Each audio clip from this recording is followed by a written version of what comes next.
Tuombea kwa sababu hata watushike, watufunge, wafanye namna gani.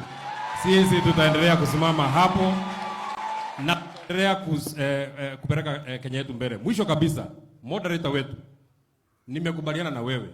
Umesema kitu mzuri sana. Mtu akipatiwa nafasi ya kuweka legacy, aweke ile legacy inafaa.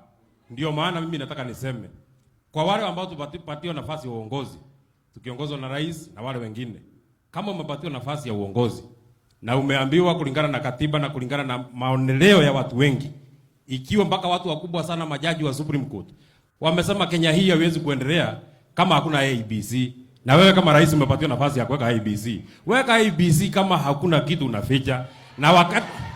Na wacha kuambia watu ati tunataka mwaka 7. Mimi nimechaguliwa miaka 5 na inatosha.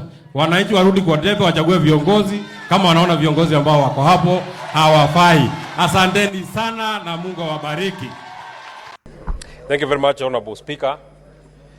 From the onset, allow me to say that I rise to oppose the motion of the removal by way of impeachment of the Deputy President of the Republic of Kenya.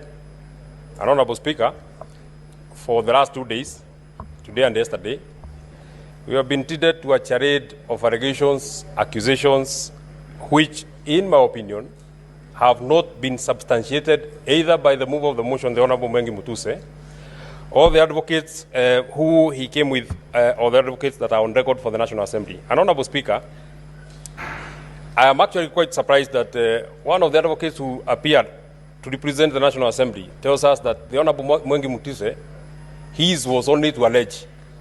This is not a trial.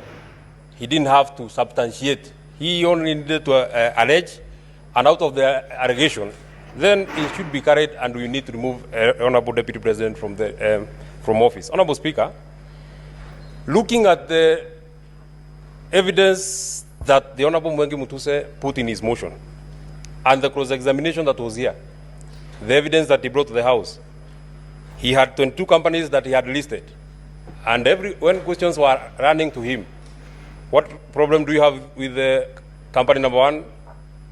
I don't have a problem with it. Maybe you will have a problem in future. But the Deputy President must be removed from office. What do you have what problem do you have with company number 2? I don't have a problem with it, but it might have a problem in future, and the Deputy President must be removed from office. And he kept telling us, I don't have a problem with the next one, the next one, the next one, the next one, but the Deputy President has to be removed from office. Honorable Speaker, I posed a question to the Honorable Mwiki. He alleged that the Deputy President has a dairy farm in Nyandarua County. The fairest thing, or the least that anybody would do to such an accusation, you need to tell us where in Nyandarua is this land. At least remotely tell us what is the title number, so that even if, as the area senator, if I want to verify that indeed the Deputy President has a dairy farm in Nyandarua, there is something that I can look at. Honorable Speaker, he said, I don't know, but the Deputy President has to be removed because it is time to remove the Deputy President. On the question about Meru, where is the title number? I don't have it, but the Deputy President has to be removed from office. His wealth is 5.2 billion. Have you done a valuation? I don't have a valuation. I don't have a valuation. I don't mind. The Deputy President has to be removed from office. There is no evidence that I have in record. I don't mind. The other funnier question that we had, Honorable Speaker, is that the Deputy President has an allegation of insubordination. And the insubordination can only be sanctioned by the immediate supervisor of the Deputy President. The immediate supervisor of the Deputy President is the President. Is there any affidavit that the President has complained that there has been insubordination by his own deputy? Nothing.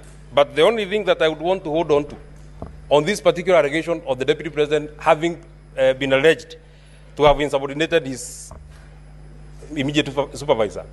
Since this motion of impeachment started, we have not had any comment from the President, either saying what has been alleged by Honorable Mwiki is true or not true.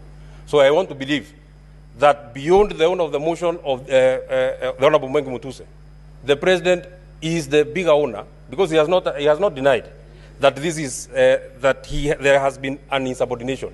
And my comment would be this: this divorce that the President is looking for, you shall get it, but it will be painful, it will be hurtful, it will be catastrophic, it will have casualties.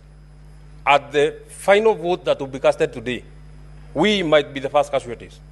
But the casualties of today are not necessarily the casualties of tomorrow. And out of the vote that shall be taken, I'm speaking to our partners in the coalition and the other people who are here from ODM and the other parties.